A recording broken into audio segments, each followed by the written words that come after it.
fuel pump na hawakan ng device. Ito yung carrier na gusto nilang na pagawa.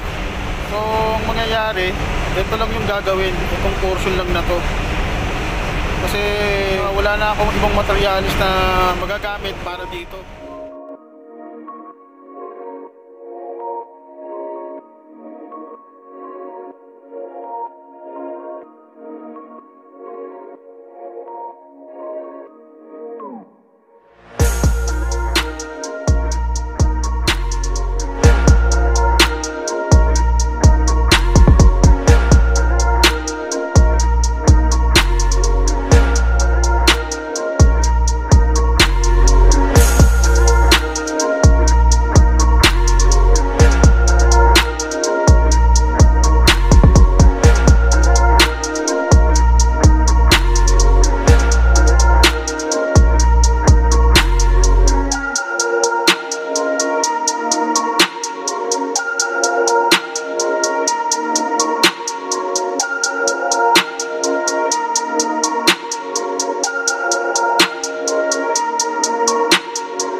Sa ginawa ko sa lathe machine, dinilog ko muna yung loob labas tsaka mukha, ni-replace ko na rin. So pagbutas naman, ginamitan ko naman siya ng ganito kasi hindi na siya buo so kailangan kong gumawa ng ganyan lang ko para ma-perfect yung butas at diretso na rin. Yan, bali ang ginawa ko, ilagay ko yan dyan. Yan, tapos binutasan ko diretso, tapos ginikil ko. Bali ganito, binagyan ko yan, tapos nagbutas na ako dyan, binutasan ko siya dyan, kaya diretso, yan, diretso siya. Kinikot ko lang yan, tagal nga lang bago natapos.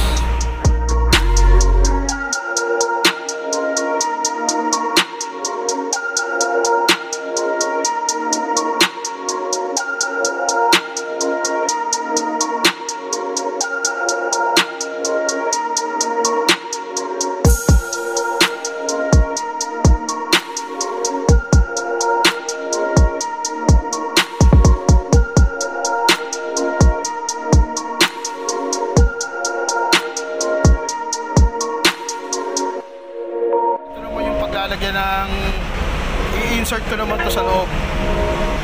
Ngayon wala din ditong milling machine saka boring machine, ito lang drill press lang ginawa ko. Binutas-butasan ko lang muna lahat yan, tapos kakatingin ko ng grinder yan dyan para matanggal ko itong nasa gitna.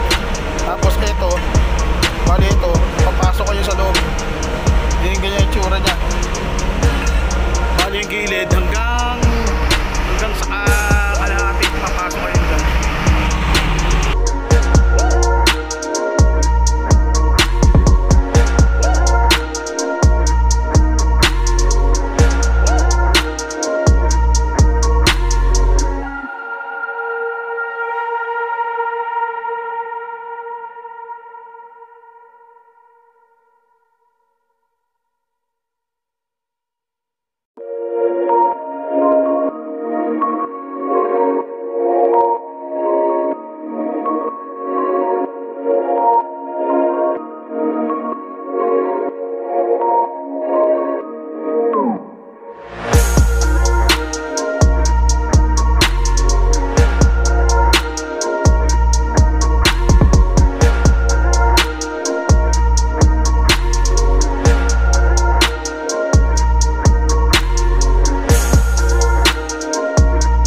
ginagamit dito sa barko na sampang ko ngayon. Kaya yung ginawa kong project ngayon, yan, tulad niya, may late machine yan. Gagamit ko yan doon sa pagbilog doon sa ilalagay doon sa sentro niya. Tapos ito naman, drill press. Dito lang ako nagbutas ng plate para maipasak yung bushing na yon. Wala din boring bar, kaya ginawa ko, bintas-butasan ko na lang yung mga nasa gitna no, para matanggal. Wala, late machine, drill press, wala rin akong boring bar. Tapos ito ang welding machine ko. Ito, manual, tsaka isang medyo modelo na welding machine. Yan lang ang gamit ko, kaya medyo hirap nga din pagka maggawa ng mga project dito. Diskartehan mo na lang para matapos yung trabaho. Yung paggawa ng keyway, tulad na sa bushing, wala, dito ko na lang pinutasan, tapos kikil na lang. So ayan, yung mga makina dito, kailangan diskarte na lang para matapos yung trabaho.